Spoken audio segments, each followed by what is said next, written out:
اللہ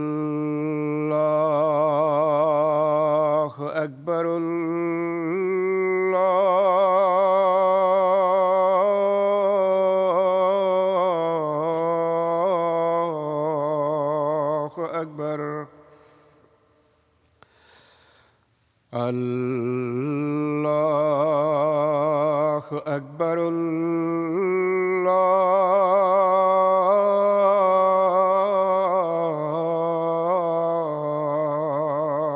اکبر أشهد أن لا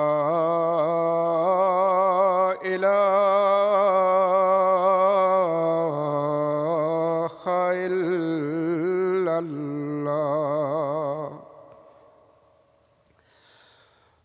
أشهد أن لا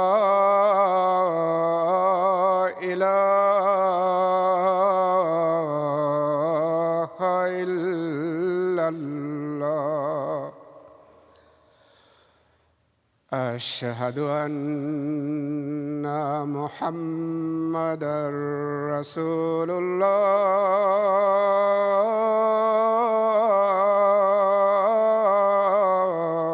الله أشهد أن محمدًا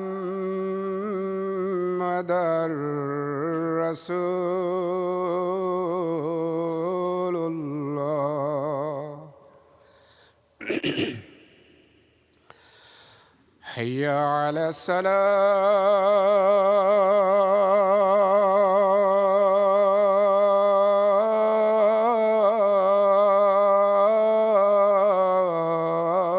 الصلاة حي على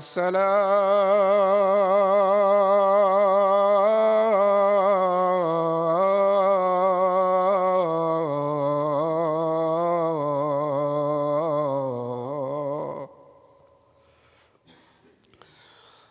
حي على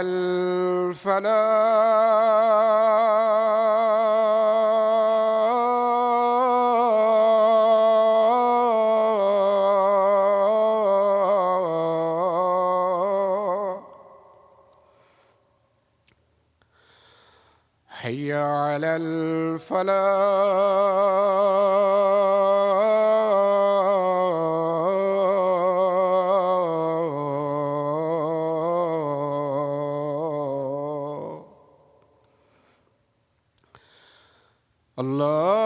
الله أكبر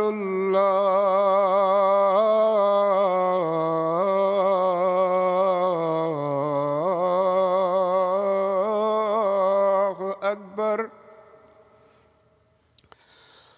لا إله إلا الله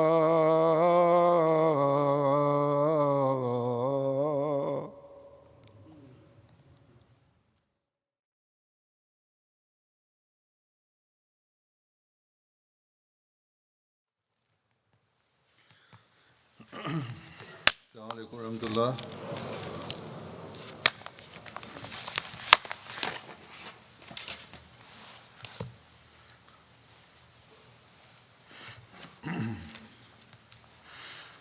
أشهد أن لا إله إلا الله وحده لا شريك له وأشهد أن محمدًا عبده ورسوله أما بعد فأعوذ بالله من الشيطان الرجيم بسم الله الرحمن الرحيم الحمد لله رب العالمين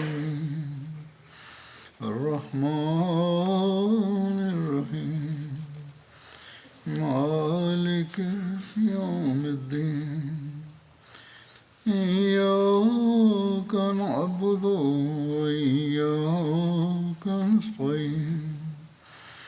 اهدنا الصراط المستقيم صراط الذين أنعمت عليهم غير المغضوب عليهم ولا الضالين.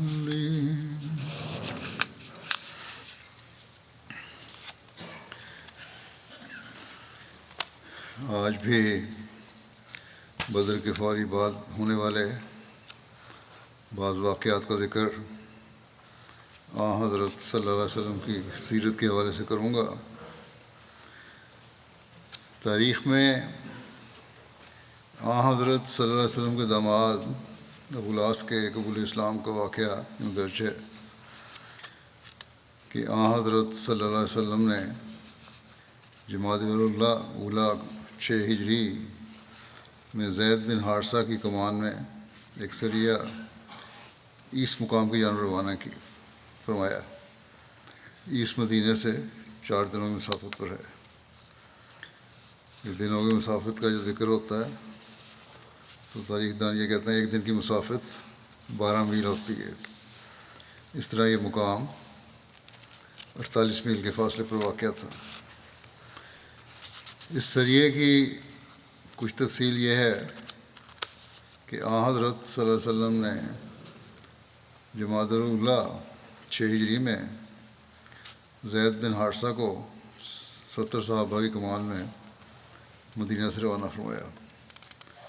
اس مہم کی وجہ یہ لکھی ہے کہ رسول اللہ صلی اللہ علیہ وسلم کو یہ خبر ملی تھی کہ شام کی طرف سے قریش مکہ کا ایک قافلہ آ رہا ہے، تو آپ نے روانہ فرمایا، اس دستے کو روانہ فرمایا. اور وہ جو قافلہ تھا تجارتی سامان کا مقصد یہ تھا کہ اس کی آمد سے پھر مسلمانوں پہ حملہ کیا جائے اور جنگ کی جائے. بہرحال انہوں نے اس کو روک لیا اور ان کا ساز و سامان قبضے میں لے لیا. بعض قیدی بھی پکڑے. ان قیدیوں میں ابو العاص بھی گرفتار ہوئے تھے.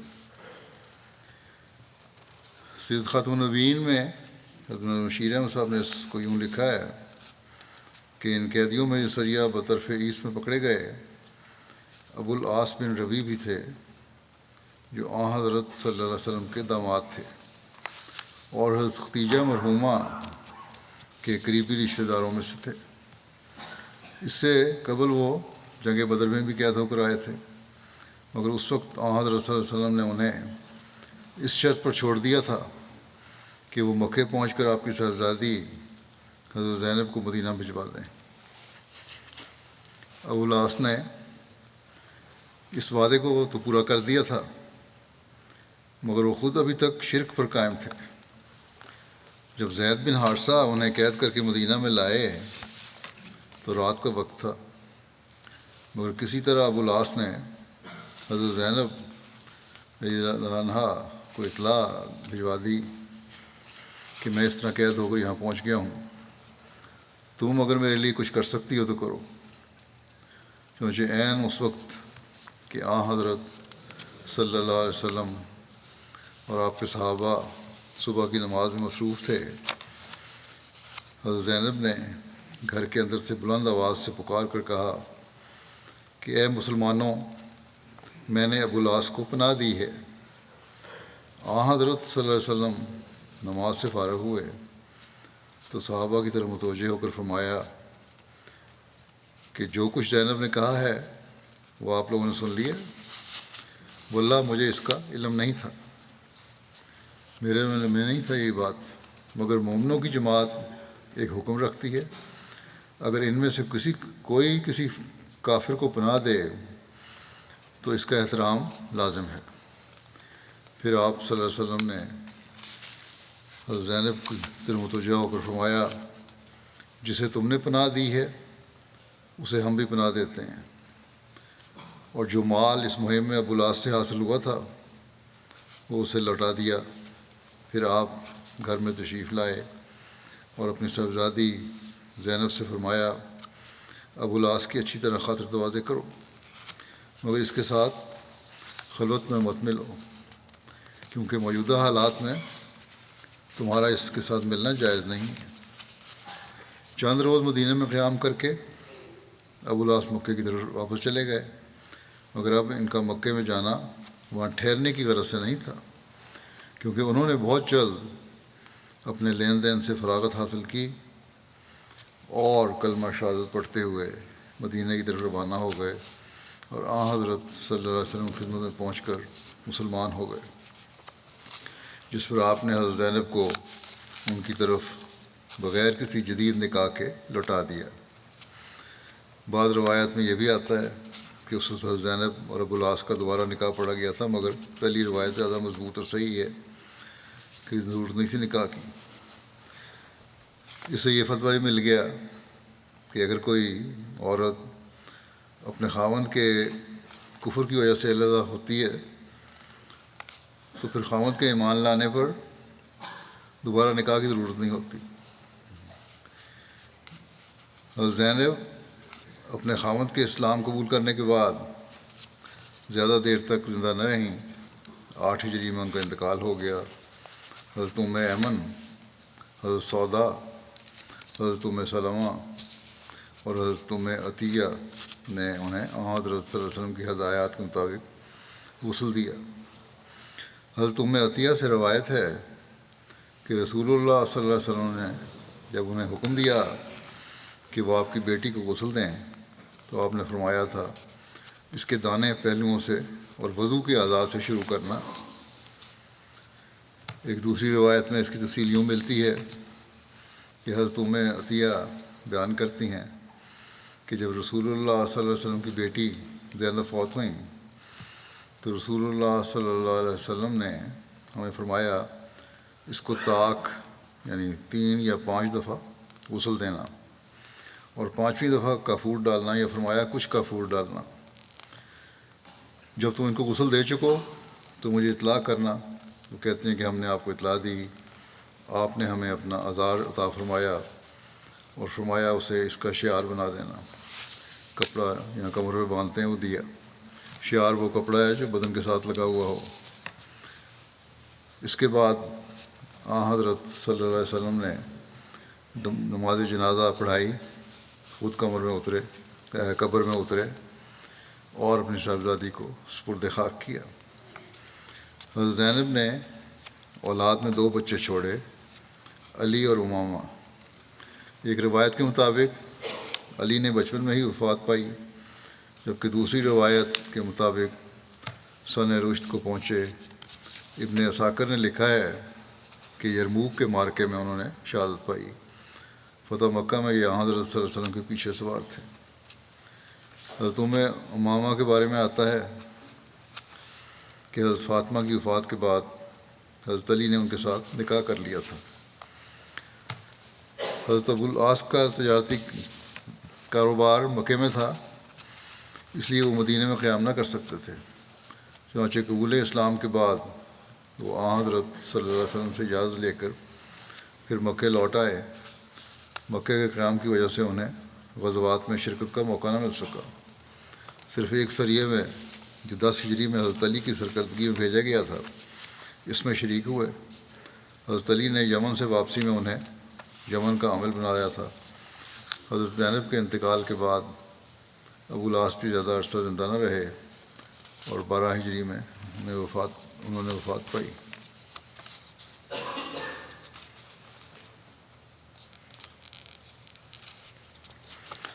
استاد مرزا بشیر احمد صاحب نے تو اس طرح لکھا ہے کہ ابو العاص کے متعلق صلی اللہ علیہ وسلم خوشنودی کا تذکرہ کرتے ہوئے کہ حضرت صلی اللہ علیہ وسلم کے داماد ابو العاص بن ربیع حضرت ختیجہ مرحومہ کے قریبی رشتہ دار یعنی حقیقی بھانجے تھے، اور باوجود مشرک ہونے کے ان کا سلوک اپنی بیوی سے بہت اچھا تھا، اور مسلمان ہونے کے بعد بھی میاں بیوی کے تعلقات بہت خوشگوار رہے۔ چنانچہ حضرت صلی اللہ علیہ وسلم اس جہت سے ابو العاص کی بہت تعریف فرمایا کرتے تھے کہ اس نے میری لڑکی کے ساتھ بہت اچھا سلوک کیا ہے۔ ابو العاص حضرت ابوبکر کے عہد خلافت میں 12 ہجری میں فوت ہوئے، مگر ان کی زوجہ محترمہ حضرت صلی اللہ علیہ وسلم کی زندگی میں فوت ہو گئی تھی۔ تو اس سے روایت سے لگتا ہے جو حضرت علی کے بارے میں جو روایت ہے پہلے کہ انہوں نے عمل بنایا وہ ذرا مشکوک ہے۔ ان کی لڑائی امامہ جو حضرت صلی اللہ علیہ وسلم کو بہت عزیز تھی، ان کی لڑکی امامہ جو حضرت صلی اللہ علیہ وسلم کو بہت عزیز تھی، حضرت فاطمہ کی وفات کے بعد حضرت علی کے نکاح میں آئیں مگر اولاد سے محروم رہیں۔ غزوہ سبیق 2 ہجری ذوالحجہ میں ہوا۔ غزوہ سبیق کا سبب یہ ہے کہ جب مشرکین شکست خوردہ اور غمناک مکے کی طرف واپس آئے تو ابو سفیان نے خود پر تیل لگانا حرام کر دیا۔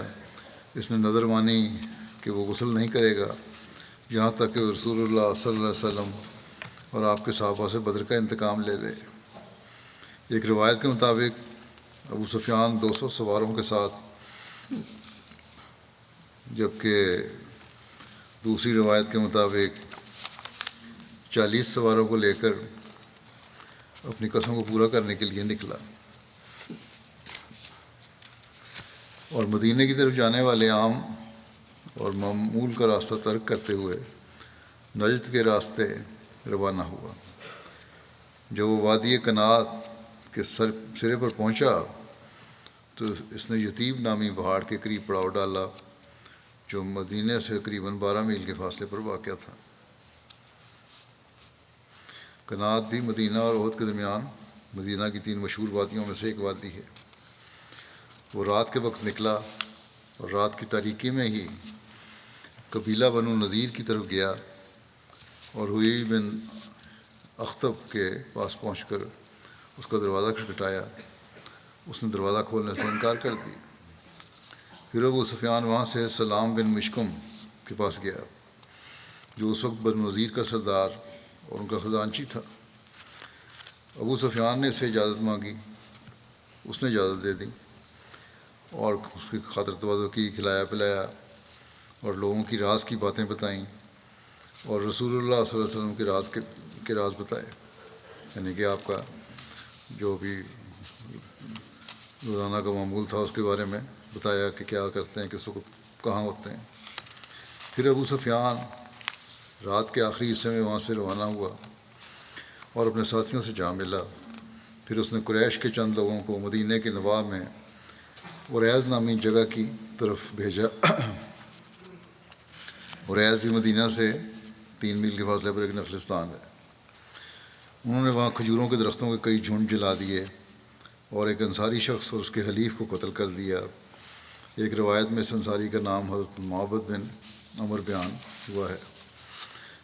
پھر جب ابو سفیان نے سمجھا کہ اس کی قسم پوری ہو چکی ہے، نقصان جو پہنچا دیا اس نے کچھ نہ کچھ بدلہ لے لیا، کچھ انتقام کیا، کچھ ٹھنڈی ہوئی، تو وہ اپنا لشکر لے کر مکہ کی طرف روانہ ہو گیا۔ یہ بھی کہا جاتا ہے کہ ابو سفیان نے یہ کام اس وقت سر انجام دیا جس رات وہ سلام بن مشکم سے مل کر واپس آیا تھا۔ بہرحال جب لوگوں کو اس کا بات کا علم ہوا تو رسول اللہ صلی اللہ علیہ وسلم نے مدینہ میں حضرت ابو لبابہ بشیر بن عبد المنذر کو اپنا نائب مقرر فرمایا اور ہجرت کے 22ویں ماہ 5 ذوالحجہ کو اتوار کے دن مہاجرین اور انصار میں سے 200 صحابہ کے ساتھ لے کر ان کے تعاقب میں نکلے، یہاں تک کہ آپ کرکرۃ القدر پہنچ گئے۔ کرکرۃ القدر بھی قدر مادن کے نواح میں الحزیہ کے قریب ایک جگہ ہے۔ اس کے اور مدینہ کے درمیان 96 میل کی مسافت ہے۔ یہ بھی کہا جاتا ہے کہ یہ بنو سلیم کا چشمہ ہے۔ بہرحال ابو سفیان اور اس کا لشکر چھپتے چھپاتے بھاگتے جا رہے تھے اور ستو کے تھیلے پھینکتے جا رہے تھے اور یہی ان کا عام زاد راہ تھا۔ مسلمان انہیں اٹھاتے جا رہے تھے، اس لیے اس غزوے کا نام غزوۃ السویق یعنی ستوؤں والا غزوہ پڑ گیا۔ عربی میں ستو کو سویق کہتے ہیں۔ ابو سفیان اور اس کا لشکر بھاگ گیا، مسلمان انہیں پکڑ نہ سکے۔ پھر رسول اللہ صلی اللہ علیہ وسلم کی طرف واپس تشریف لے آئے۔ رسول اللہ صلی اللہ علیہ وسلم مدینہ کی طرف واپس تشریف لے آئے۔ جب صحابہ رسول اللہ صلی اللہ علیہ وسلم کے ساتھ واپس آ رہے تھے تو انہوں نے عرض کیا، یا رسول اللہ کیا آپ پسند کرتے ہیں کہ یہ ہمارے لیے غزوہ ہو؟ آپ نے فرمایا ہاں یہ غزوہ ہی ہے، چاہے جنگ ہوئی ہے نہیں ہوئی۔ اس کی تفصیل سیرت ختم النبیین میں یوں بیان ہوئی ہے کہ بدر کے بعد ابو سفیان نے قسم کھائی تھی کہ جب تک مقتولین بدر کا انتقام نہ لے لے گا کبھی اپنی بیوی کے پاس نہ جائے گا اور نہ کبھی اپنے بالوں کو تیل لگائے گا۔ چنانچہ بدر کے 2-3 ماہ بعد ذوالحجہ کے مہینے میں ابو سفیان 200 مسلح قریش کی جماعت کو اپنے ساتھ لے کر مکے سے نکلا اور نجدی راستے کی طرف سے ہوتا ہوا مدینہ کے پاس پہنچ گیا۔ یہاں پہنچ کر اس نے اپنے لشکر کو تو مدینہ سے کچھ فاصلے پر چھوڑا اور خود رات کی تاریکی کے پردے میں چھپتا ہوا یہودی قبیلہ بنو نذیر کے رئیس حیی بن اخطب کے مکان پر پہنچا اور اس سے امداد چاہی، مگر اس کے دل میں اپنے عہد و پیمان کی کچھ یاد باقی تھی۔ اس نے انکار کیا، نے کہا ہمارا عہد ہے، میں نہیں بتا سکتا تمہیں، نہ پناہ دے سکتا ہوں۔ پھر ابو سفیان اسی طرح چھپتا ہوا بنو نذیر کے دوسرے رئیس سلام بن مشکم کے مکان پر گیا اور اس سے مسلمانوں کے خلاف اعانت کا طلبگار ہوا۔ اس بدبخت نے کمال جرأت کے ساتھ سارے عہد و پیمان کو بالائے طاق رکھ کر ابو سفیان کی بڑی آؤ بھگت کی اور اسے اپنے پاس رات کو مہمان رکھا اور اس سے مسلمانوں کے حالات کے متعلق مخبری کی۔ صبح ہونے سے قبل ابو سفیان وہاں سے نکلا اور اپنے لشکر میں پہنچ کر اس نے قریش کے ایک دستے کو مدینہ قریب عریس کی وادی میں چھاپا مارنے کے لیے روانہ کر دیا۔ یہ وہ وادی تھی جہاں ان ایام میں مسلمانوں کے جانور چرا کرتے تھے اور جو مدینہ سے صرف 3 میل پر تھی، اور غالباً اسی کا حال ابو سفیان کو سلام بن مشکم سے معلوم ہوا ہوگا۔ جب قریش کا یہ دستہ وادی عریض میں پہنچا تو خوش قسمتی سے اس وقت مسلمانوں کے جانور وہاں موجود نہ تھے، البتہ ایک مسلمان انصاری اور اس کا ایک ساتھی اس وقت وہاں موجود تھے۔ قریش نے دونوں کو پکڑ کر ظالمانہ طور پر قتل کر دیا اور پھر کھجوروں کے درختوں کو آگ لگا کر اور وہاں کے مکانوں اور جھونپڑوں کو جلا کر ابو سفیان کی قیامگاہ کی طرف واپس لوٹ گئے۔ ابو سفیان نے اس کامیابی کو اپنی قسم کے پورا ہونے کے لیے کافی سمجھ کر لشکر کو واپسی کا حکم دیا۔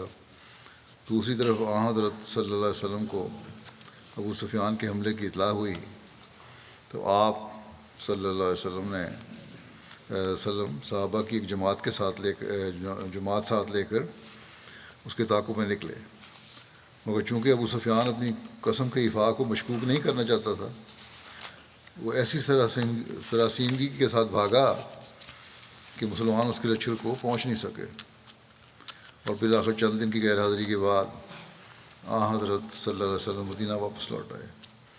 انہوں نے بھی یہی لکھا ہے کہ غزوہ کو غزوہ سویق کہتے ہیں، جس کی وجہ یہ ہے کہ ابو سفیان مکہ کو واپس لوٹا تو تعاقب کے خیال کی وجہ سے کچھ تو گھبراہٹ میں اور کچھ اپنا بوجھ ہلکا کرنے کے لیے وہ اپنا سامان رسد جو زیادہ تر سویق یعنی ستو کے تھیلوں پر مشتمل تھا راستے میں پھینکتا گیا۔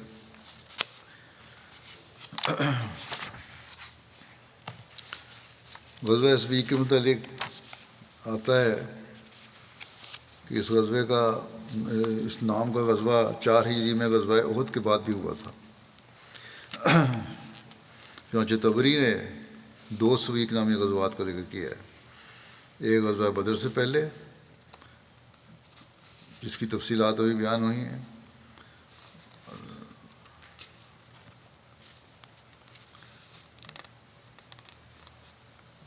کہ غزوہ احد ہوگا، اس کی تفصیلات بیان ہوئی ہیں، اور دوسرا غزوہ احد کے بعد۔ لیکن باقی سیرت کی کتابوں میں جیسے سیرت ابن ہشام، سبل الہدا وغیرہ نے اس غزوے کو غزوہ بدر الموعد کے نام سے بیان کیا ہے۔ اس غزوے کی بھی تفصیل تھوڑی سی بیان کر دیتا ہوں۔ خلاصتاً یوں ہے کہ ابو سفیان نے احد کے دن واپس جانے کا ارادہ کیا تو آواز لگائی اور رسول اللہ صلی اللہ علیہ وسلم کو خاطب کرتے ہوئے کہا کہ ہمارے اور تمہارے درمیان 1 سال بعد بدر الصفراء کا وعدہ ہے، ہم وہاں لڑیں گے۔ عرب کے جمع ہونے کی جگہ اور ان کا بازار تھا یہ بدر الصفراء۔ تو رسول اللہ صلی اللہ علیہ وسلم نے حضرت عمر کو ارشاد فرمایا کہ کہو ٹھیک ہے انشاءاللہ۔ تو لوگ اس وعدے پر منتشر ہو گئے۔ چنانچہ احد کے موقع پر رسول اللہ صلی اللہ علیہ وسلم کی ابو سفیان سے ہونے والے وعدے کے مطابق اگلے سال آپ صلی اللہ علیہ وسلم بدر کو روانہ ہوئے۔ وہاں پہنچ کر ابو سفیان کے انتظار میں آپ صلی اللہ علیہ وسلم نے 8 راتیں قیام فرمایا۔ ابو سفیان اہل مکہ کے ساتھ مر و زہران کے نواح میں مجنہ آ کر ٹھہرا۔ مجنہ بھی مکے سے چند میل پر مر و زہران میں جبل اسفر کے قریب ایک شہر ہے۔ اس کے بعد خشک سالی کا بہانہ بنا کر اپنے ساتھیوں کو لے کر واپس چلا گیا۔ اس ضرورت نہیں ہوئی آگے آنے کی۔ اہل مکہ اس فوج کو جیش السویق کہنے لگے کیونکہ یہ ستو پیتے ہوئے گئے تھے۔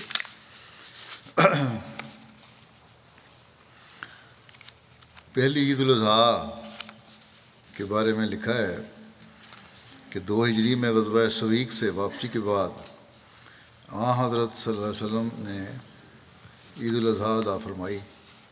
یہ مسلمانوں کی پہلی عید الاضحیٰ تھی۔ ذوالحجہ کی 10 تاریخ کو آپ اپنے اصحاب کے ہمراہ مدینہ سے باہر تشریف لے گئے، باجماعت نماز ادا فرمائی اور وہیں اپنے دست مبارک سے قربانی بھی کی۔ ایک روایت میں ہے کہ جب رسول اللہ صلی اللہ علیہ وسلم غزوہ بنو قینقاع سے واپس مدینہ تشریف لائے تو عید الاضحیٰ آ گئی۔ آپ نے اور آپ کے صحابہ میں سے جس کو قربانی میسر تھی 10ویں ذوالحجہ کو قربانی کی۔ آپ صلی اللہ علیہ وسلم صحابہ کے ساتھ عیدگاہ تشریف لے گئے۔ وہاں آپ نے عید الاضحیٰ کی پہلی نماز پڑھائی۔ عید الاضحیٰ کی یہ پہلی نماز ہے جو آپ صلی اللہ علیہ وسلم نے مدینہ میں صحابہ کو پڑھائی، اور وہیں عیدگاہ میں آپ نے اپنے ہاتھ سے 2 بکریاں یا 1 بکری ذبح کی۔ حضرت جابر بن عبداللہ سے مروی ہے کہ غزوہ بنو قینقاع سے واپس آ کر ہم نے ذوالحجہ کی 10ویں تاریخ میں قربانی کی۔ یہ پہلی قربانی تھی جو مسلمانوں کے سامنے ہوئی۔ ہم نے بنو سلمہ میں قربانی کی تھی۔ میں نے قربانیوں کو شمار کیا، اس روز اس مقام پر 17 قربانیاں شمار کی گئیں۔ یہ تاریخ طبری میں سے حوالہ ہے۔ سیرت خاتم النبیین میں شیرہ صاحب نے اس کے ضمن میں یوں لکھا ہے کہ اسی سال ماہ ذی الحجہ میں دوسری اسلامی عید یعنی عید الاضحیٰ مشروع ہوئی، جو ماہ ذوالحجہ کی 10ویں تاریخ کو تمام اسلامی دنیا میں منائی جاتی ہے۔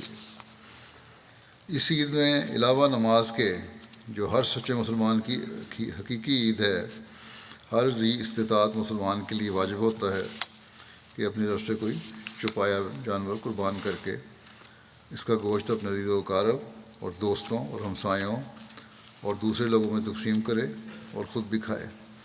شیر احمد صاحب ذرا تفصیل اس لیے لکھ دیتے ہیں تاکہ بنیادی مسائل کا بھی پتہ لگتا رہے بیچ میں۔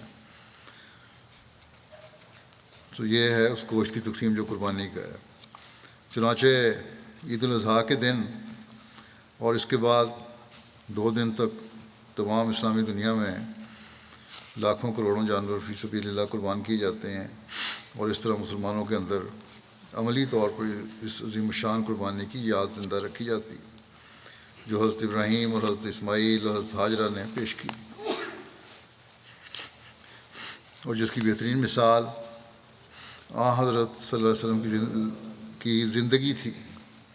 اور ہر ایک مسلمان کو ہوشیار کیا جاتا ہے کہ وہ اپنے آقا و مالک کی راہ میں اپنی جان اور مال اور اپنی ہر ایک چیز قربان کر دینے کے واسطے تیار ہے۔ یہ عید بھی عید الفطر کی طرح ایک عظیم الشان اسلامی عبادت کی تکمیل پر منائی جاتی ہے، اور وہ عبادت حج ہے۔ حضرت فاطمہ رضی اللہ تعالیٰ عنہا کا نکاح بھی 2 ہجری میں ہوا۔ حضرت علی نے رسول اللہ صلی اللہ علیہ وسلم کی خدمت میں حضرت فاطمہ سے عقد کی درخواست کی، جسے حضور صلی اللہ علیہ وسلم نے بخوشی قبول فرمایا۔ حضرت انس بیان کرتے ہیں کہ حضرت ابوبکر اور پھر حضرت عمر دونوں نے نبی کریم صلی اللہ علیہ وسلم کی خدمت میں آ کر حضرت فاطمہ سے شادی کی درخواست کی، لیکن رسول کریم صلی اللہ علیہ وسلم خاموش رہے اور انہیں کوئی جواب نہیں دیا۔ لیکن یہ ہے کہ پہلے حضرت عمر اور حضرت ابوبکر نے کہا تھا، پھر بعد میں حضرت علی نے کہا تھا، جو آگے روایات کھلتی ہیں۔ بہرحال حضرت علی بیان کرتے ہیں کہ میں حضرت صلی اللہ علیہ وسلم کی خدمت میں حاضر ہوا اور عرض کیا کہ آپ حضرت فاطمہ کی شادی مجھ سے کریں گے۔ آپ نے فرمایا کیا تمہارے پاس مہر کے لیے کچھ ہے؟ میں نے عرض کیا کہ میرا گھوڑا اور میری زرہ ہے۔ آپ نے فرمایا گھوڑا تو تمہارے لیے ضروری ہے، البتہ زرہ کو بیچ دو۔ چنانچہ میں نے اپنی زرہ کو 480 درہم میں بیچ کر حق مہر کی رقم کا انتظام کیا۔ ایک روایت میں یہ ہے کہ حضرت علی نے زرہ حضرت عثمان کو بیچی اور حضرت عثمان نے زرہ کی قیمت بھی ادا کر دی اور زرہ بھی واپس کر دی۔ حضرت علی کہتے ہیں کہ میں وہ رقم لے کر آیا اور نبی کریم صلی اللہ علیہ وسلم کی گود میں رکھ دی۔ آپ صلی اللہ علیہ وسلم نے اس میں سے مٹھی بھر بلال کو دیتے ہوئے فرمایا اس سے کچھ خوشبو خرید لاؤ، اور کچھ لوگوں کو ارشاد فرمایا کہ حضرت فاطمہ کا جہیز تیار کرو۔ چنانچہ حضرت فاطمہ کے لیے ایک چارپائی، چمڑے کا ایک تکیہ جس میں کھجور کی چھال بھری ہوئی تھی، یہ سب تیار کیا گیا۔ یہ ہے حق مہر کا استعمال اس طرح بھی ہو سکتا ہے۔ بعض لوگ کہتے ہیں شادی ہو گئی تو ہم حق مہر نہیں دیں گے اب، لیکن وہاں یہ مثال نظر آتی ہے کہ حق مہر سے ہی خرچ پورا ہوا۔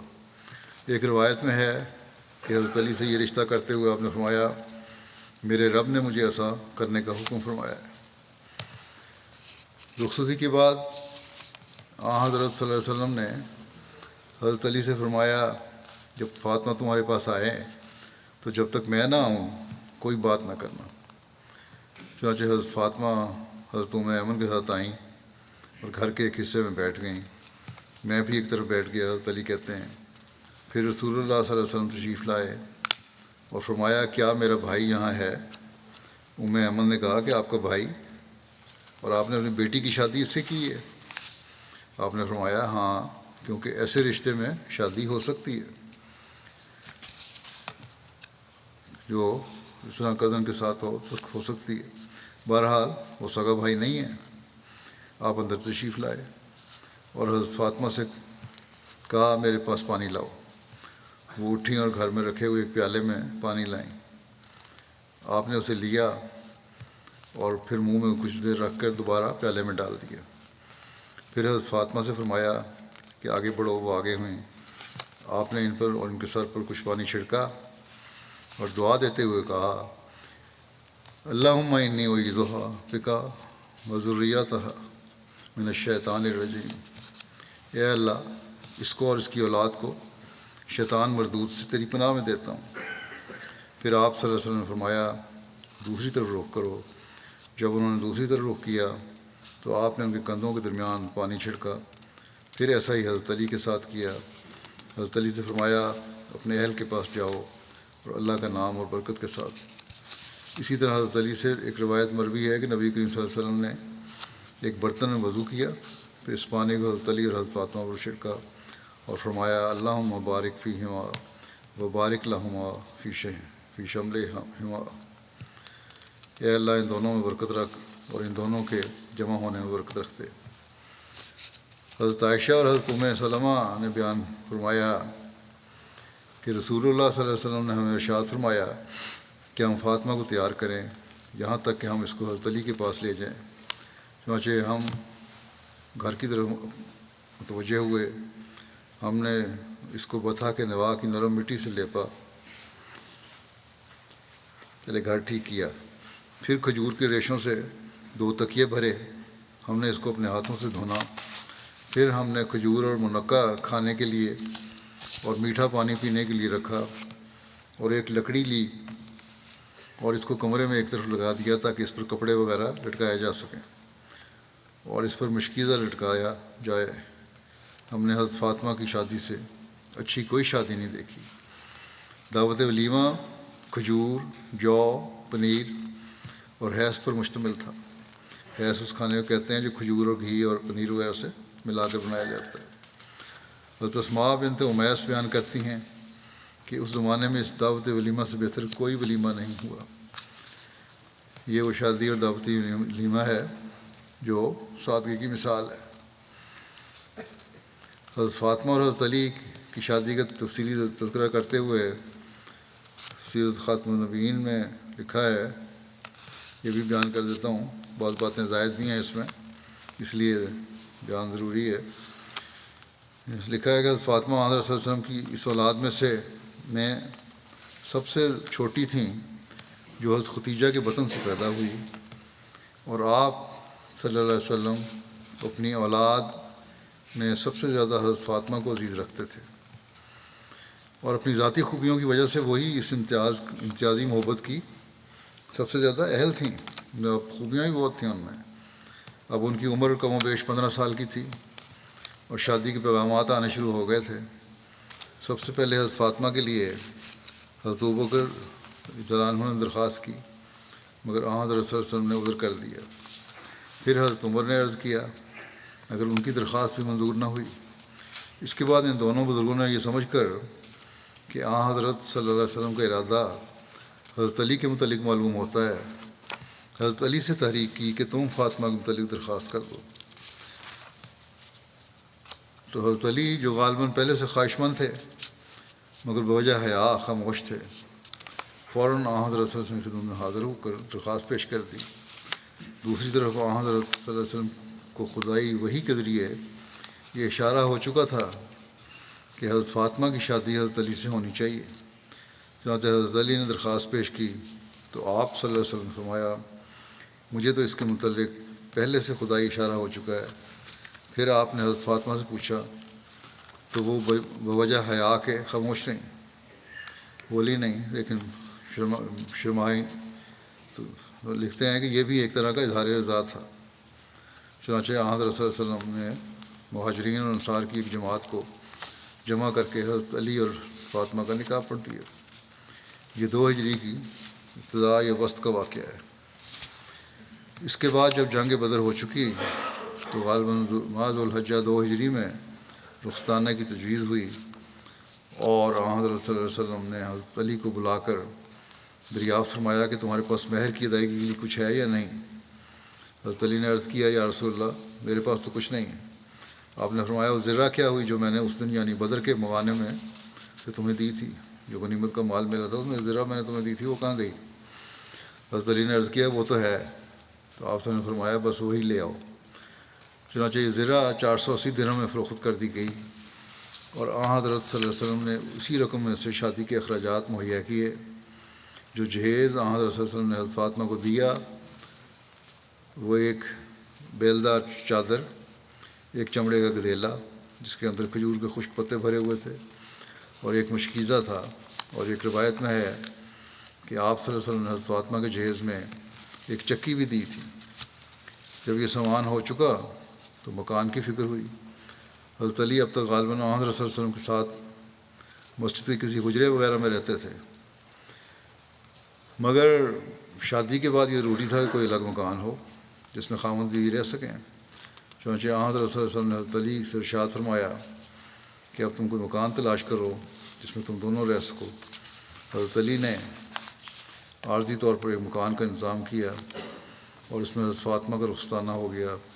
اسی دن رخصتانہ کے بعد حضرت صلی اللہ علیہ وسلم ان کے مکان پر تشریف لے گئے اور تھوڑا سا پانی منگوا کر اس پر دعا کی، اور پھر وہ پانی حضرت فاطمہ اور حضرت علی ہر دو پر یہ الفاظ فرماتے ہوئے چھڑکا۔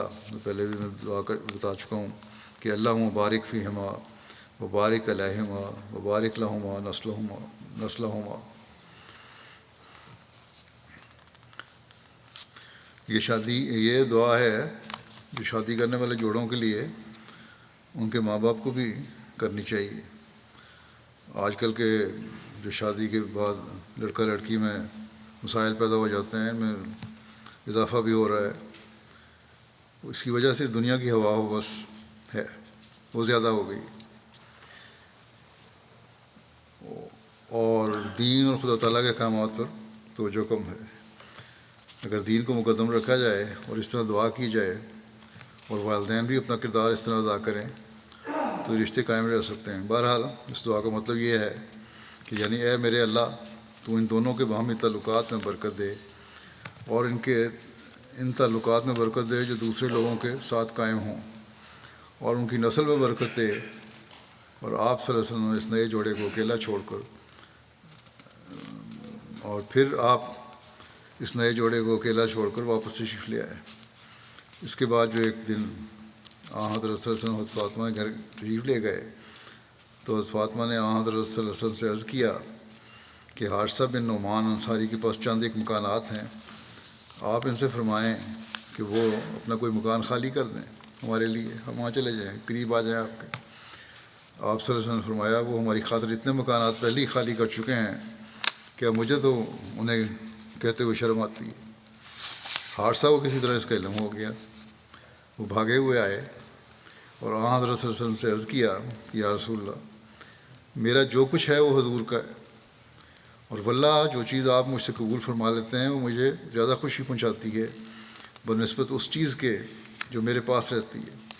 اور پھر اسی مخلص صحابی نے باصرار اپنا ایک مکان خالی کروا کے پیش کر دیا، اور حضرت علی اور حضرت فاطمہ وہاں آ گئے.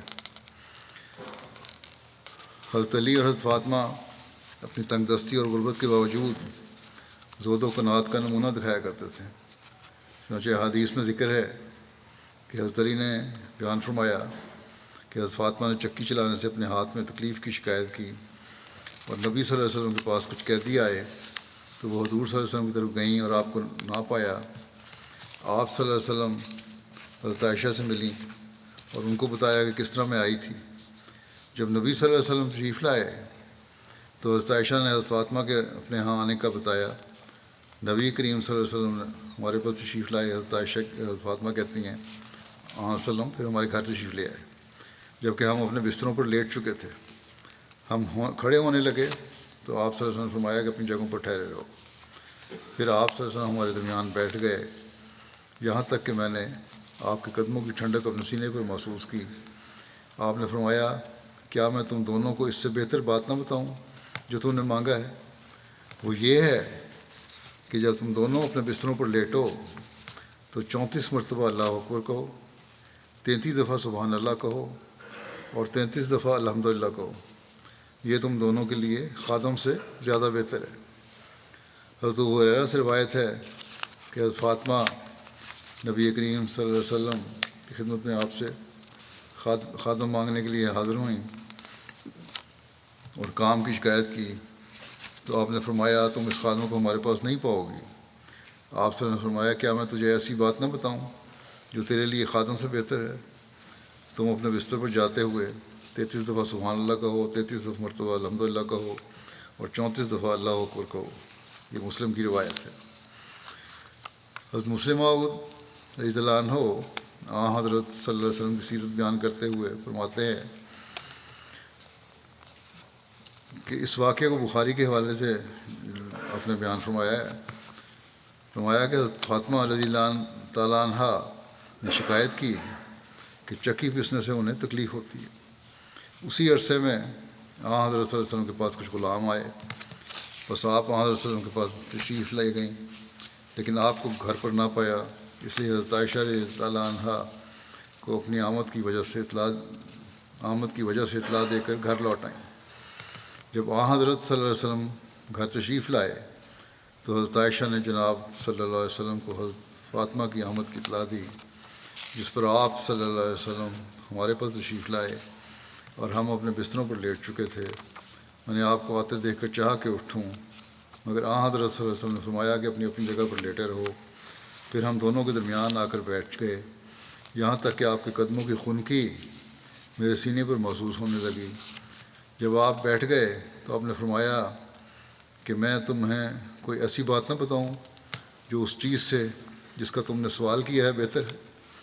اور وہ یہ ہے کہ جب تم اپنے بستروں پر لیٹ جاؤ تو 34 دفعہ تکبیر کہو، 33 دفعہ سبحان اللہ کہو اور 33 دفعہ الحمدللہ کہو، بس یہ تمہارے لیے خادم سے اچھا ہوگا۔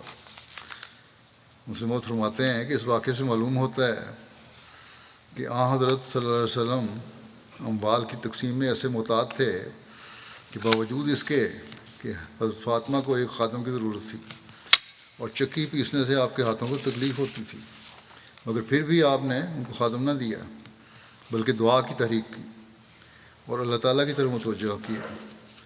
آپ صلی اللہ علیہ وسلم اگر چاہتے تو حضرت فاطمہ کو خادم دے سکتے تھے، کیونکہ جو اموال تقسیم کے لیے آپ صلی اللہ علیہ وسلم کے پاس آتے تھے وہ بھی صحابہ میں تقسیم کرنے کے لیے آتے تھے، اور حضرت علی کا بھی ان میں حق ہو سکتا تھا اور حضرت فاطمہ بھی اس کی حقدار تھیں، لیکن آپ صلی اللہ علیہ وسلم نے احتیاط سے کام لیا اور نہ چاہا کہ ان اموال سے اپنے عزیزوں اور رشتہ داروں کو دے دیں، کیونکہ ممکن تھا کہ اس سے آئندہ لوگ کچھ کا کچھ نتیجہ نکالتے اور بادشاہ اپنے لیے اموال الناس کو جائز سمجھ لیتے۔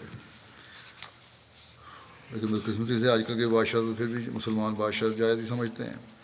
بس احتیاط کے طور پر آپ صلی اللہ علیہ وسلم نے حضرت فاطمہ کو ان غلاموں اور لونڈیوں میں سے جو آپ کے پاس اس وقت بغرض تقسیم آئیں کوئی نہ دی۔ اس جگہ یہ بھی یاد رکھنا چاہیے کہ ان اموال میں اور آپ کا اور آپ کے رشتہ داروں کا خدا تعالیٰ نے حصہ مقرر فرمایا ہے، اس سے آپ صلی اللہ علیہ وسلم خرچ فرما لیتے تھے اور اپنے متعلقین کو بھی دیتے تھے۔ ہاں، جب تک کوئی چیز آپ کے حصہ میں نہ آئے اسے قطعاً خرچ نہ فرماتے اور اپنے عزیز سے عزیز رشتہ دار کو بھی نہ دیتے تھے۔ کیا دنیا کی کسی بادشاہ کی مثال پیش کر سکتی ہے جو بیت المال کا ایسا محافظ ہو؟ اگر کوئی نظیر مل سکتی ہے تو صرف اسی پاک وجود کے خداؤں میں سے، ورنہ دوسرے مذاہب اس کی نظیر پیش نہیں کر سکتے۔ باقی انشاءاللہ آئندہ۔ اس وقت میں دوبارہ دنیا کے حالات کے حوالے سے دعا کے لیے بھی کہنا چاہتا ہوں۔ اب تو مغربی دنیا بلکہ امریکہ کے بھی بعض لکھنے والوں نے یہ اخباروں میں لکھا ہے کہ بدلے کی بھی کوئی انتہا ہونی چاہیے، اور امریکہ اور مغربی ممالک کو حماس اور اسرائیل کی جنگ میں اپنا کردار ادا کرنا چاہیے اور صلح اور جنگ بندی کی کوشش کرنی چاہیے۔ لیکن لگتا ہے کہ لکھنے والے یہ بھی لکھتے ہیں کہ لگتا ہے کہ یہ لوگ جنگ بند کروانے کے بجائے بھڑکانے پر تلے ہوئے ہیں۔ اسی طرح امریکہ، کل خبر تھی کہ وزارت خارجہ کے ایک بڑے افسر نے اس بات پر استعفیٰ دے دیا کہ اب انتہا ہو چکی ہے، فلسطینی معصوموں پر بہت زیادہ ظلم ہو رہا ہے اور اس کا خیال رکھنا چاہیے اب بڑی طاقتوں کو۔ تو ان لوگوں میں بھی شرفاء موجود ہیں، اسی طرح بعض دفعہ میڈیا پہ آتا ہے بعض یہودی ربائی بھی ان کے حق میں بول رہے ہیں اور ظلم کے خلاف بول رہے ہیں۔ روس کے وزیر خارجہ نے بھی بیان دیا ہے کہ اگر اسی طرح یہ ممالک اپنا رویہ رکھے رہے تو یہ جنگ پورے خطے میں پھیل جائے گی، بلکہ میں سمجھتا ہوں کہ دنیا میں پھیل جائے گی۔ بس ہوش کے ناخن لوگوں کو لینے چاہیے۔ اسی طرح مسلمان ممالک کو، جیسا کہ میں نے پہلے بھی کہا تھا، ایک ہو کر اور ایک آواز ہو کر بولنا چاہیے۔ اگر دنیا کے 53 ممالک کہے جاتے ہیں مسلمان ہیں، ایک آواز میں بولیں تو یہ بڑی طاقت ہوگی اور اس کا اثر بھی ہوگا پھر، ورنہ اکا دکا آوازیں جو ہیں کوئی اثر نہیں رکھتی۔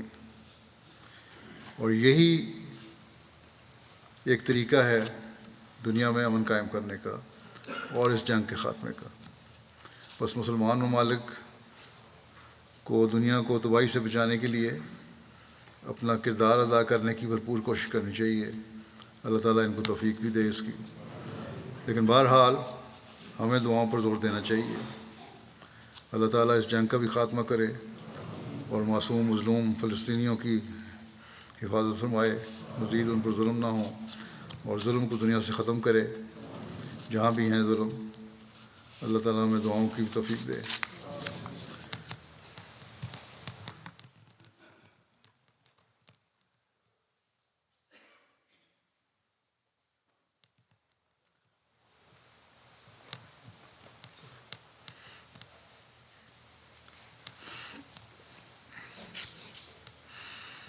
الحمد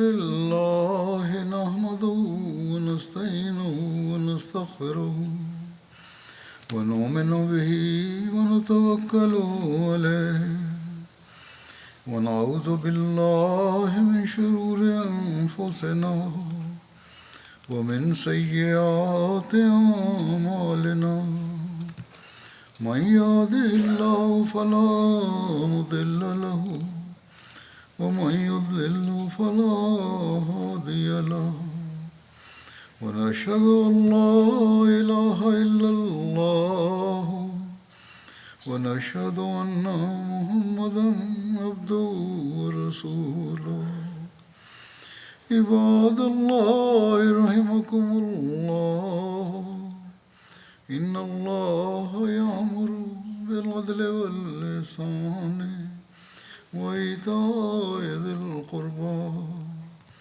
وينهى عن الفحشاء والمنكر والبغي يعظكم لعلكم تذكرون اذكروا الله يذكركم وادعوه يستجب لكم ولذكر الله أكبر.